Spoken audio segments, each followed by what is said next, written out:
पिछले नवंबर माह में हुए बिहार के 4 विधानसभा सीटों में कई राजनीतिक पार्टियां चुनावी मैदान में रहीं। उसी में से एक अक्टूबर माह में अपनी पार्टी को बनाने वाले जनसुराज भी मैदान में आए और 4 विधानसभा क्षेत्रों में उन्होंने चुनाव हार का सामना करना पड़ा।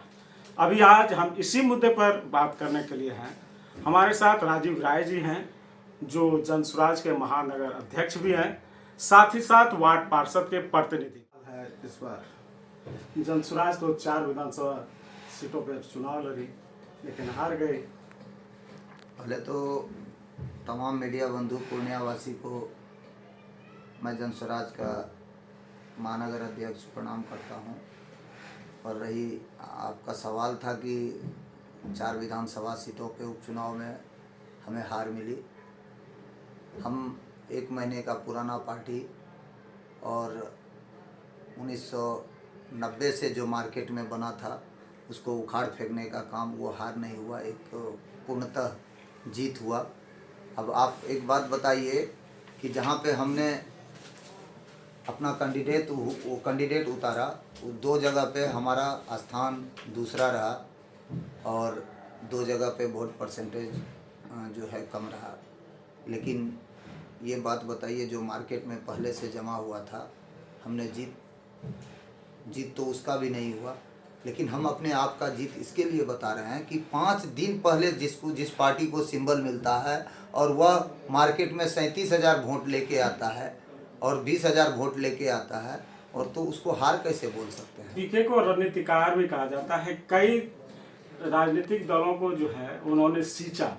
बिहार में भी सरकार बनाने में मदद की, केंद्र में भी जो है कहा जा रहा है कि उन्होंने सरकार बनाने में मदद की, बंगाल में भी उन्होंने मदद की। जब इतने बड़े रणनीतिकार पहली बार ही जो है सेमीफाइनल में हार जाता हो, तो क्या लगता है कि जब फाइनल का होगा तो क्या स्थिति होगी उसकी। एक बात बताइए, कभी आज जो जदयू या भाजपा है, कभी 2 सीट उसको भी आया था और हम उस जमाने का बात कर रहे हैं।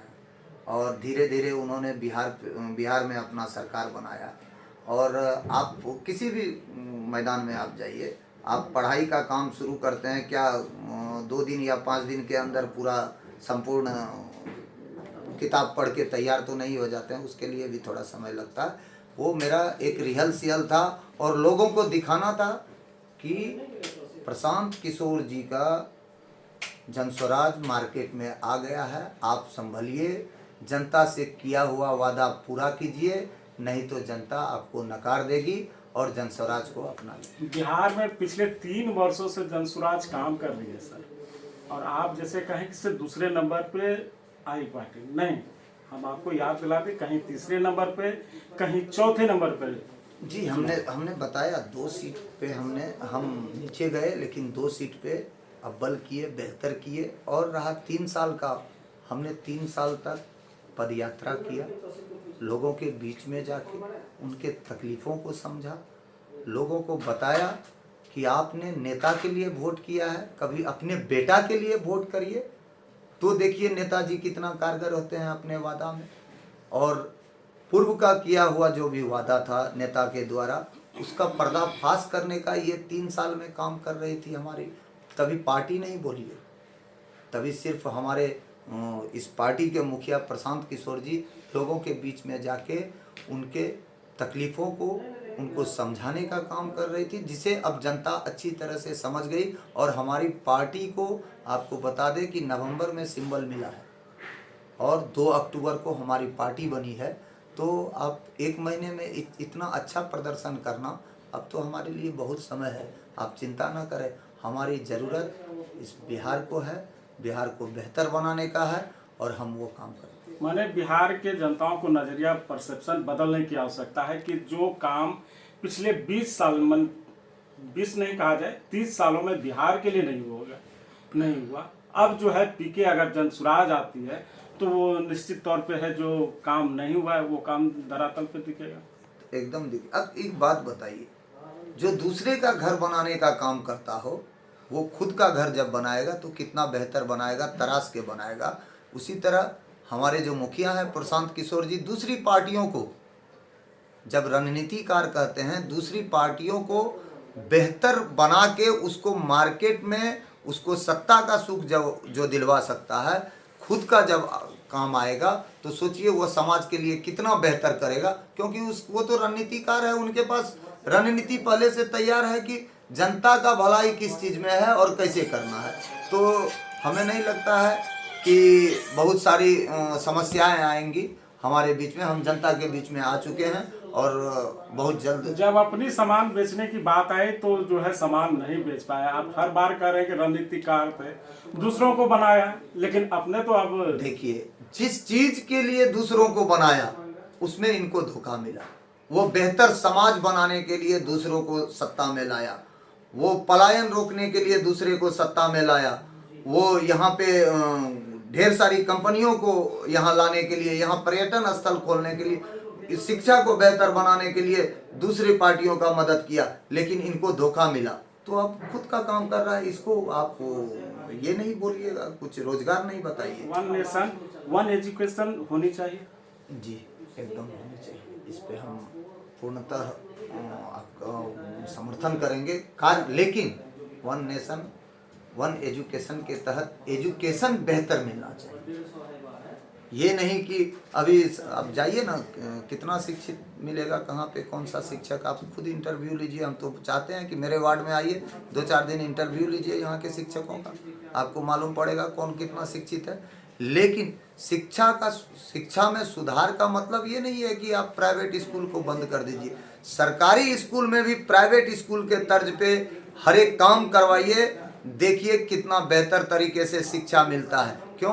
पहले सरकारी स्कूल से आईएएस, डीएम, एसपी, डीएसपी बन के नहीं जाता था क्या? सरकारी स्कूल से ही बन के, तभी शिक्षा में सुधार था। हम भी पढ़े हैं, हम भी मार खाए हैं अपने गुरुजी से, और तभी का शिक्षा अभी का शिक्षा में बहुत अंतर है। तो प्राइवेट स्कूलों को तभी आप बंद कर सकते हैं जब सरकारी में सुधार ला सकते हैं। और उसको लाने के लिए सरकार को इस तरह से साल में एक बार कहीं पे जांच करने के लिए चले गए, ऐसी कोई बात नहीं। उसमें क्या शिक्षा सुधर जाएगा? व्यवस्था को अगर दुरुस्त करना है तो मॉनिटरिंग बेहतर होनी, एकदम मॉनिटरिंग बेहतर होनी चाहिए। और शिक्षा, आप सीधी सी बात जानिए कि आप जिस शिक्षक को जिस पद के लिए दे रहे हैं उसको एक बार इंटरव्यू के लिए प्राइवेट संस्था में भेजिए, और प्राइवेट संस्था यदि उसको पास करती है तब जाके आप उसको सरकारी शिक्षक बनाइए। आपको मालूम पड़ेगा कौन कितना पानी में है। ड्रेस, खाना, भोजन, इससे देने से शिक्षा में सुधार। किशोर का भी तो मूल मंत्र है कि शिक्षित बनिए तब आपका काम होने और वाला है। देखिए, शिक्षित बनने के लिए घर के गार्जियन को भी सजग रहना पड़ेगा, अपने बच्चों को स्कूल तक भेजना पड़ेगा। मिड डे मील के लिए नहीं, मिड डे मील के लिए नहीं, आईएएस, आईपीएस, पुलिस बनने के लिए अपने बच्चों को स्कूल भेजिए। माने सरकारी संस्थानों में जो मिड डे मील की अब बात आपने कही, तो क्या वो मिड डे मील रियलिटी में चलनी चाहिए, या उससे कहीं ना कहीं शिक्षा जो है कहीं ना कहीं जो स्थिति बन रही है, बाधा तो नहीं बन रही है मिड डे मील? देखिए, मिड डे मील को एक चीज ये बोलिए कि मिड डे मील के माध्यम से स्कूल तक बच्चा पहुंच रहा है, लेकिन पढ़ नहीं रहा है। उसको जब मिड डे मील दे रहे हैं तो उसको शिक्षित बेहतर तरीके से करिए। जब बच्चा आपके स्कूल तक पहुंच रहे हैं तो शिक्षा आपको उसको बेहतर दीजिए। मिड डे मील बेहतर चीज़ है, मिलना चाहिए। यह लोगों के लिए अच्छी, समाज में अच्छा ये एक मैसेज जाता है कि सरकार के द्वारा ये काम किया जाता है, लेकिन उसके साथ साथ शिक्षा बेहतर देने का काम किया। अच्छा, 2025 के चुनाव की बात कर ले। सेमीफाइनल में तो आप लोग हार गए, फाइनल में क्या होने वाला है आप लोगों का? किस तरह का आप लोग कमाल करने वाले? आप चिंता मत करिए, बिहार में जनस्वराज बेहतर तरीके से आएगी। और इस रिपोर्ट, आप जो आज जो न्यूज़ इंटरव्यू ले रहे हैं मेरा, इसको छुपा के रखिए, ये बाद में प्लस कीजिएगा। और 243 सीट पे लड़ने का काम करेगी जनस्वराज, और सरकार बनाने में सीधी सी बात है एक अहम भूमिका रहेगी। हमारे बिना किसी का नैया पार नहीं। अहम भूमिका रहेगी, नीतीश के साथ चले जाएंगे या अहम भूमिका रहने का? एक बात बताइए, एक बात बताइए। दो ही बातें आएगी, या तो जो है इंडिया या तो कोई एनडीए इंडिया कुछ नहीं, सिर्फ जनस्वराज, लोगों की आज़ादी, सिर्फ जनस्वराज। जन स्वराज का ही मतलब आज़ादी होता है। तो आप ये ध्यान रखिए कि हमारे बिना नहीं है, आपके बिना सरकार नहीं बनेगी। नहीं बनेगी। यानी हम कहाँ अपनी का- सरकार बनाएंगे। आप मेरे बिना दूसरे की बात हम नहीं करेंगे, ना इंडिया ना आप इंडिया। कह रहे हैं कि हम अब खुद मेरी का सरकार सरकार, बनेगी। जी हम खुद का सरकार बनाएंगे। तो परफॉर्मेंस के तौर पे जो है, अगर आप सरकार बनाएंगे तो सबसे पहला काम आप लोगों का क्या होगा बिहार में? मेरा पहला पहला जो काम रहेगा वो पलायन रोकना। दूसरा काम उनको यहाँ पे रोजगार देना, शिक्षा बेहतर देना। ऐसे बहुत सारे मुद्दा हैं जो बैठेंगे तो टेबल पे तो निकल के आएंगे बाहर, उसको लागू करना अपना काम है। विशेष राज्य का दर्जा देना बिहार को, दिलवाना, देना नहीं दिलवाना। और ये जो सौतेला व्यवहार बिहार के साथ हो रहा है उसको खत्म करना। अभी तो बिहार एक चमक सा जाता जिस तरह से। एक बात बताइए, अभी जो गठबंधन में सरकारें हैं, इंडिया गठबंधन में, केंद्र में भी सरकार है, यहाँ भी है, हर एक जगह यहाँ का सरकार गठबंधन में जब चल रहा है, तो बिहार अति पिछड़ा क्यों है? हम आपको बताना चाहेंगे, प्रधानमंत्री जी एक दिन के लिए रंगभूमि मैदान में आ रहे हैं तो हमारा एक रोड 500 फीट तुरंत बन के तैयार हो जाता है। उसी वही स्पीड लाने की जरूरत है इस समाज में कि जब रातों रात 500 फीट रोड बन के तैयार हो जा रहा है तो पूरा पूर्णिया को तैयार होने में हमको लगता है 1 महीना तैयार। वही स्पीड लाइए ना, 1 महीने में पूरा पूर्णिया का रोड बन जाएगा। आप बिल बाद में पास करवाते रहिए, जैसे जो होगा टेंडर निकलवाइए, जो करिए, लेकिन 1 महीने का काम को आप लगातार एक पंचवर्षीय एक जनप्रतिनिधि जीतता है, 5 से 7 रोड बनाता है, उसका कार्यकाल समाप्त हो जाता है। ऐसा क्यों होता है भाई?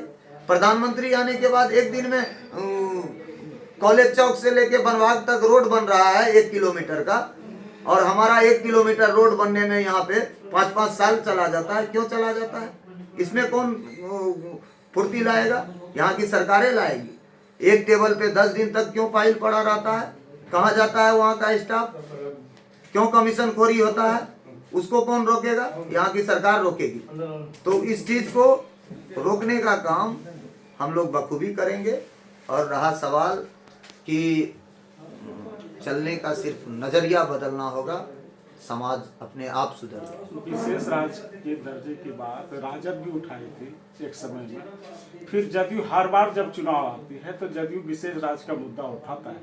लेकिन 2 दिन पहले ही संजय झा जो कार्यकारी अध्यक्ष हैं जदयू के, उन्होंने कहा कि इसे विशेष राज्य का दर्जा तो नहीं मिला, लेकिन 60,000 करोड़ का पैकेज जो है बिहार को मिला। तो क्या लग रहा है कि ये पैकेज से काम चल जाएगा बिहार के विकास में, या विशेष राज्य का दर्जा ही मिलेगा तभी बिहार का विकास होगा? देखिए बिहार का विकास करने के लिए, देखिए दोनों बात पे हम सहमत हैं कि विशेष राज्य का दर्जा मिलने के बाद जो विकास का गति है वह तेज होगा। एक बात बताइए, आपको केंद्र सरकारें कुछ दिन पहले भी सुने थे 1,25,000 करोड़ रुपया घोषणा करके गए थे हमारे मोदी साहब प्रधानमंत्री, लेकिन 1,25,000 करोड़ कहाँ पे रखा हुआ है? जरा हमें दिखाने का काम करेंगे। स्पेशल पैकेज 60,000 करोड़ मिला, लेकिन वो पैसा क्यों रखा रहता है? कहाँ जाता है पैसा?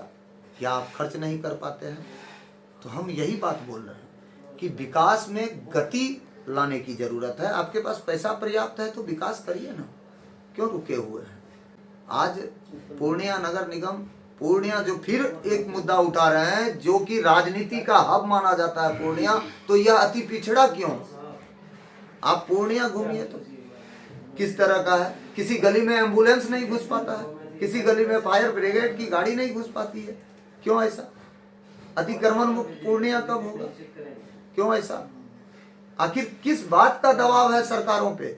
जो कि कोई काम वोट बैंक का राजनीति, तब तो हम यही बोलेंगे कि आप वोट बैंक का राजनीति। यदि विकास नहीं कर पा रहे हैं आप, और किसी न किसी कारण से जनता के पास से आप दबे हुए हैं किसी भी बात से, तो कहीं ना कहीं आप वोट बैंक की राजनीति। देखिए 2 ही चीज होगी, चाहे तो यदि आप चाहे तो विमुख होकर काम करना पड़ेगा तो विकास होगा, नहीं तो पॉलिस लगा के विकास नहीं हो सकता। अच्छा, बिहार से निकलकर अब महाराष्ट्र की ओर चलते हैं। महाराष्ट्र की राजनीति भी आप लोग बखूबी देख रहे होंगे। चुनाव जीती एनडीए, एकनाथ शिंदे, शरद पवार, अजित पवार जी और फडणवीस तीनों मिलकर चुनाव लड़े। भले जो है मुख्यमंत्री का पहले घोषणा नहीं हुई, लेकिन कहीं ना कहीं जो है एकनाथ शिंदे को लगा कि उनको ही मुख्यमंत्री बनाया जाएगा। तो क्या लग रहा है कि उसके साथ छल हो गया? देखिए, और वही छल क्या लग रहा है कि बिहार में नीतीश कुमार के साथ भी होने वाला है? देखिए, बिहार की बात नहीं करेंगे। आप जिस बिहार में जिसकी बात कर रहे हैं तो वो लोग समझदार है, उनको उनका उस पर छोड़ दीजिए, बिहार में क्या करना है उसके साथ सरकारें रहेंगी। लेकिन जहाँ तक देखने में आता है कि आए बगाहे भाजपा ही जाती है जदयू के पास, ना कि जदयू जाती है भाजपा के पास। तो इस चीज़ का हम दूसरे पार्टी पे ज़्यादा टीका टिप्पणी नहीं। लेकिन जहाँ तक महाराष्ट्र का राजनीति है, महाराष्ट्र में देखिए, महाराष्ट्र में आप वहाँ जो बोलिएगा तो शिंदे साहब का जहाँ तक सवाल है तो ये तो होना ही था। पहले जो फूट डालो शासन करो का अंग्रेज वाला नीति है भाजपा का, उसने कायम किया। ये आप कैसे कयास लगा रहे हैं? आप जन स्वराज के पास बैठे हैं और सीट बीजेपी को ज़्यादा दे रहे हैं। अभी हमारे मेहनत पे थोड़ा भरोसा कर लीजिए, हम बेहतर करेंगे और पूर्णिया में भी हमारा ही रहेगा सीट पूर्णिया का। आप चिंता ना करें। आप हम क्यों किसी पे टीका टिप्पणी करेंगे कि कौन आ रहा है, कौन ज़्यादा सीट ला, हम ज़्यादा सीट ला रहे हैं भाई। अच्छा, हम मेहनत करेंगे। पूर्णिया का राजनीतिक माहौल किस दिशा में पहुंच रहा है सर? पूर्णिया का राजनीतिक माहौल निरंकुश है, बिना शासन के चल रहा है। कुछ नहीं, बिना शासन। देखिए, शासन तो बहुत बेहतर है, हम इसको कैसे झुटला सकते हैं? राजनीतिक शासन, राजनीतिक शासन, विकास होगा तो ना, विकास करिए ना, तब जाके बात होगी। पूर्णिया का विकास करने में सभी पार्टियों, देखिए वैचारिक लड़ाई अलग होता है और विकास का मुद्दा अलग होता है। आप खूब लड़िए, पेपरबाजी करिए, मीडियाबाजी करिए, लेकिन जनता को जो चाहिए वो करके दीजिए। आप जो चीज़ पूर्णिया में ज़रूरत है वो होना चाहिए, ना कि खाली बयानबाजी से थोड़ी बात चलता है, पेपरबाजी से थोड़ी बात चलता है। यहाँ पे विकास की ज़रूरत है, विकास का होना। स्थिति क्या है सर? ये चीज़ से हम थोड़ा बेहतर खुश हुए। बंगाल की स्थिति यही है, बांग्लादेश की स्थिति ये है, बांग्लादेश की स्थिति ये है। वह कांग्रेस की सरकार आंख खोल के देखे, जिस बांग्लादेश को पाकिस्तान से अलग करके एक बेहतर समाज बनाकर दिया था, उस बांग्लादेश में जो आज कत्लेआम हो रहा है, एक बेहतर सरकार जाने के बाद उसको, अभी केंद्र में बैठी सरकार, मैं भाजपा के बारे में बात कर रहा हूँ कि भाजपा जो अभी केंद्र में है और हमारे माननीय प्रधानमंत्री, और हम लोग भी जानते हैं कि बहुत सारे देश हम लोग के तरफ आकर्षित हुआ है, बहुत सारे देश से दोस्ती है। अभी उसी दोस्ती के नाते वैश्विक स्तर पे बैठ के आप बांग्लादेश के बारे में एक निष्कर्ष करें, और वो यदि नहीं मानता है तो उस पर सीधी सी बात है, हम जितना जानते हैं, ये किसी पार्टी विशेष, हमारी पार्टी का कोई भी बयान नहीं है, ये मेरा खुद का बयान है कि बांग्लादेश में एक और टुकड़ा करके बांग्लादेश का, वहाँ यदि एक साथ हिंदू और मुस्लिम नहीं रह पा रहा है तो उसको हिंदू राष्ट्र बना दे। नहीं, हिंदू राष्ट्र की बात नहीं करेंगे, ये भाजपा करे हिंदू राष्ट्र की बात, हम नहीं करते। हमको इसी समाज में रहना है। अरे एक बात बताइए, पहले तो बांग्लादेश पे बात खत्म करिए, एक अलग राष्ट्र बना के, जिस तरह हिंदुस्तान को बोला गया कि आप जिस धर्म का, जिस मजहब का लोग जिधर रहना चाहते हैं, पाकिस्तान में या हिंदुस्तान में, आज है ना हिंदुस्तान में, उसी तरह एक और देश बना के वहाँ पूछा जाए, आपके साथ हिंदू मुस्लिम जो जिधर रहना चाहते हैं वो कर दे। आने के बाद क्या ये इस देश में आपको फिर मुसलमान से भेंट नहीं होगा, क्रिश्चियन से भेंट नहीं होगा? क्या कीजिएगा? यहाँ पे जो बसा हुआ है उसको भगा दीजिएगा? क्या कीजिएगा हिंदू राष्ट्र बनने के बाद? ऐसा कोई भी विकास और अच्छा से होगा, डेवलप होगा, कैसे और होगा? हिंदू लोगों का जो सनातनी है, हाँ। उसका और बेहतर ढंग से विकास होगा। उसको 50-50 माले का बिल्डिंग दे दिया जाएगा, और जो मुस्लिम समुदाय है उसको रोड पे उठा के फेंक दिया जाएगा। क्रिश्चियन को कहाँ बॉर्डर पे दे आइएगा? हाँ, मुद्दा है, एक मुद्दा है। अभी जो अवैध घुसपैठ यहाँ पे बैठा हुआ है, कम से कम 5 से 7 करोड़, उसको निकाल के फेंक दीजिए, हम लोग संतोष कर जाएंगे। हमको तब रोजगार भी मिल जाएगा, जमीन भी मिलेगा, बहुत कुछ मिल जाएगा। जो दूसरे देश से आके लोग यहाँ कब्जा करके बैठा है उसको निकालने का काम कीजिए ना। आपके विकास के मुद्दे पर बात कर रहे हैं। आप वार्ड नंबर 4 के प्रतिनिधित्व के तौर पर काम करते आ रहे हैं। पिछले 2 साल लगभग नहीं वाला है, क्या क्या हो गया क्या 2 क्या साल हो में? गया? हम तो सबसे पहले लाइटिंग का हम तो चाहते हैं आप रात में आइए इंटरव्यू के लिए। लाइटिंग के मामले में हम बहुत दुरुस्त हैं।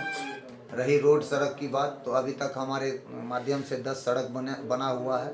आप चाहे तो वीडियो भी बना के डाल सकते हैं। और क्या बोलता है, आवास का काम थोड़ा जूम करके हम चाहेंगे वहाँ दिखा दीजिए। लोगों का 500 लोगों का अभी आवास का पेपर, जिसको आवास दिलाने का निःशुल्क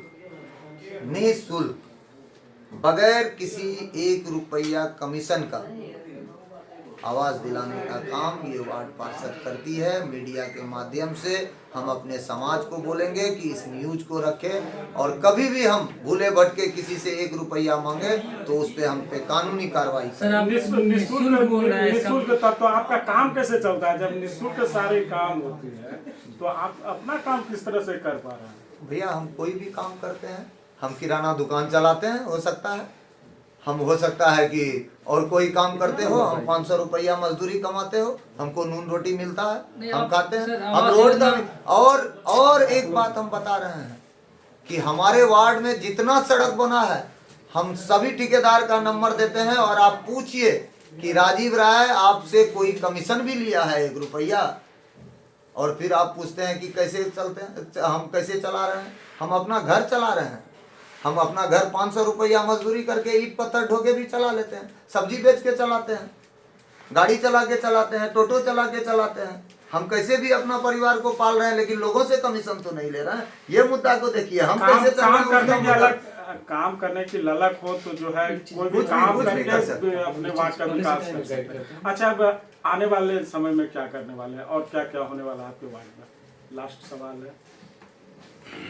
सवाल, आने वाला समय आपको 5 साल, अभी 3 साल बचा है। हमारे वार्ड में कम से कम 70% काम को हम खत्म कर देंगे। जो भी समस्याएं हैं फिर आपको बेहतर तरीके से बुलाएंगे और वीडियो बना के आपके माध्यम से जनता के बीच में। बिहार में जो है जनसुराज पार्टी काफी मजबूती के साथ आने वाले 2025 का चुनाव लड़ेंगे।